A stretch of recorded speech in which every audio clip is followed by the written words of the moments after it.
There's not much to do when all I can is thinking about you.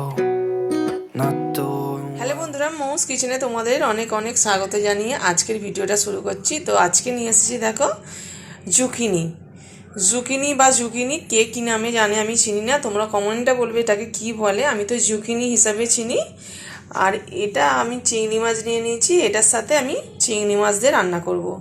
তো চলো এটাকে আমি ভালোভাবে কেটে নিই। এটা ঠিক লাউয়ের মতো খেতে, লাউয়ের মতোই টেস্ট, লাউয়ের থেকে কিন্তু কোনো অংশে কম নয়। অনেকে আমরা লাউ চিংড়ি করে থাকি, সেম ওই লাউ চিংড়ির মতোই আমি এটা বানাবো, খুব অল্প মশলা দিয়ে।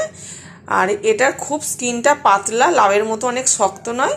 তো আমি স্কিনটা ছাড়িয়ে নিয়ে এটা ডুমো ডুমো করে কেটে নেবো। আলুর থেকে একটু বড় সাইজ করব, কেন এটা লাউয়ের থেকে অনেক বেশি নরম, খুব একটা রান্না করতে টাইমও লাগে না, লাউয়ের মতো অতটা শক্তও হয় না। তো চলো ভিডিওটা আমি শুরু করছি। তো দেখো জুগনিটা আমি এটা ছাল ছাড়িয়ে পুরো ডুমো ডুমো করে কেটে নিয়েছি, একটু বড় বড় সাইজ করে। এখানে একটা পেঁয়াজ নিয়েছি, একটা গোটা রসুনকে ভালো করে থেঁতো করে নিয়েছি, আর এখানে 5টা কাঁচা লঙ্কা চিড়ে নিয়েছি। এখানে আলু নিয়েছি একটা, ডুমো ডুমো করে কড়াটা বসিয়ে নিয়েছি। এতে আমি দিয়ে দিচ্ছি পরিমাণ মতো সরষের তেল মাছ ভাজার জন্য। রান্নাটা আমি সরষের তেল দিয়ে করবো। একটু তেলটা চালিয়ে দিলাম, তেলটা ভালোভাবে গরম হয়ে গেছে। এখানে দেখো আমি মাছটা নুন হলুদ লঙ্কার গুঁড়ো দিয়ে মাখিয়ে নিয়েছি। এবার আমি এক এক করে মাছগুলো দিয়ে দেবো।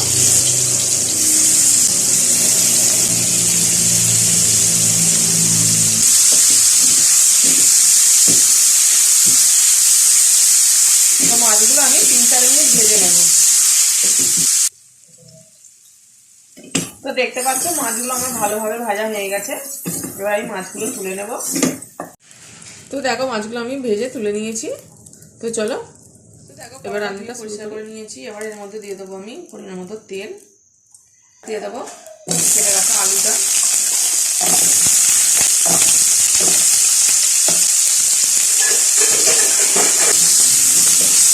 আলুটাকে একটু ভেজে নেব।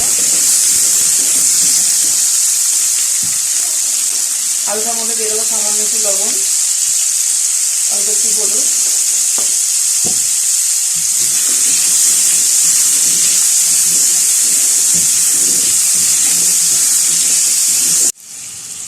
আলুটা দেখো হালকা লাল লাল হয়ে গেছে। এবার আলুটা আমি তুলে নেবো। তেল 2 চামচ মতো তেল দিলাম, দিয়ে দেবো ছিঁড়ে একটা শুকনো লঙ্কা, কালো জিরে, গোটা জিরে, কয়েক সেকেন্ড ভেজে নেব।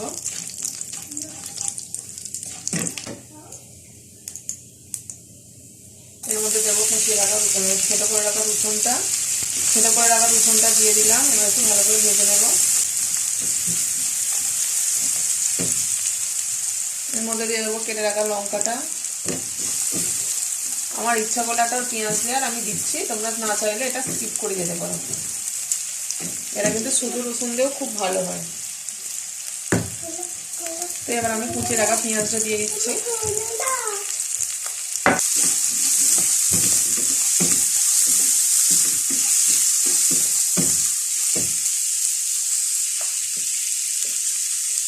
অল্প একটু লবণ দেব।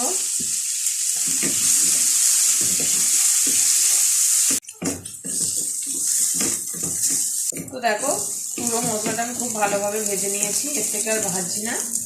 এবার আমি এর মধ্যে দিয়ে দেবো এই জুকিনিটা,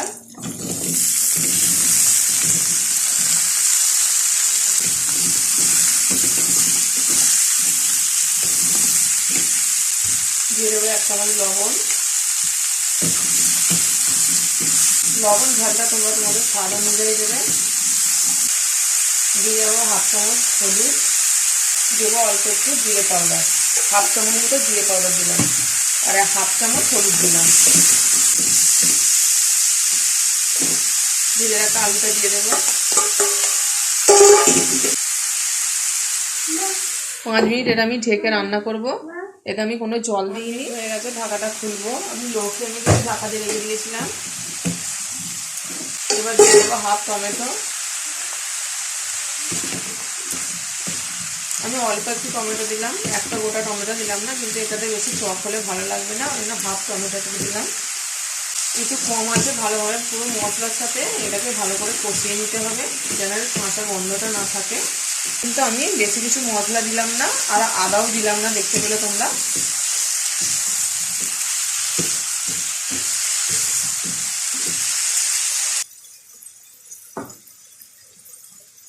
তো দেখতে পাচ্ছ খুব ভালোভাবে আমি মশলাটা কষিয়ে নিলাম। এবার ভেজে রাখা চিংড়ি মাছটা দিয়ে দিচ্ছি।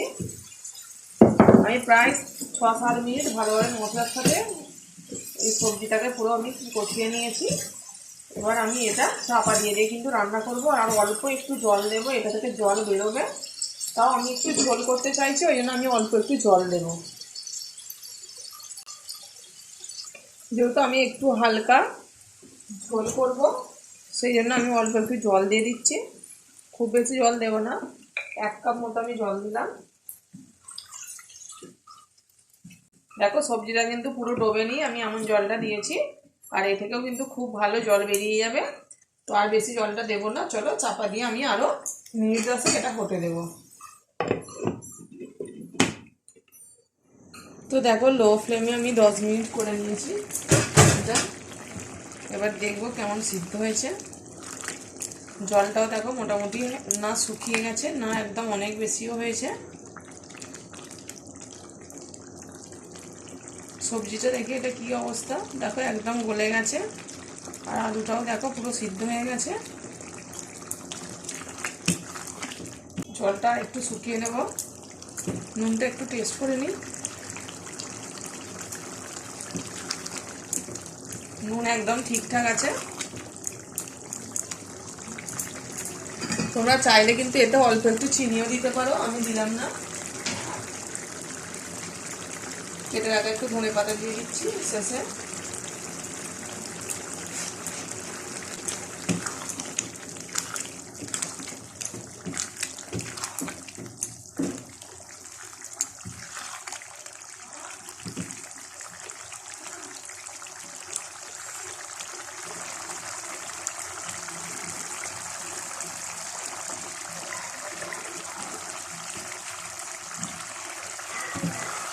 এটা আমি খুব বেশি লাল লাল কালার করিনি, এটা খুব লাল লাল কালার ভালো লাগে না, তাই আমি এটা কোনো কাশ্মীরি রেড চিলি পাউডার বা গুঁড়ো লঙ্কাও ইউজ করিনি। লঙ্কাগুলো যে আমি ছিঁড়ে দিয়েছিলাম ওর মধ্যেই ঝালটা কিন্তু খুব ভালোভাবে এসে গেছে। তো চলো রেসিপিটা পুরো আমার তৈরি হয়ে গেছে। ভিডিওটা আজকে এখানের মতোই শেষ করছি, আবার দেখা হবে নেক্সট কোনো ভিডিওতে। তো আমার রেসিপিটা কেমন লাগলো তোমরা কিন্তু অবশ্যই কমেন্টে জানাবে, আর ভালো লাগলে 1 শেয়ার কমেন্ট সাবস্ক্রাইব করে দেবে চ্যানেলটা।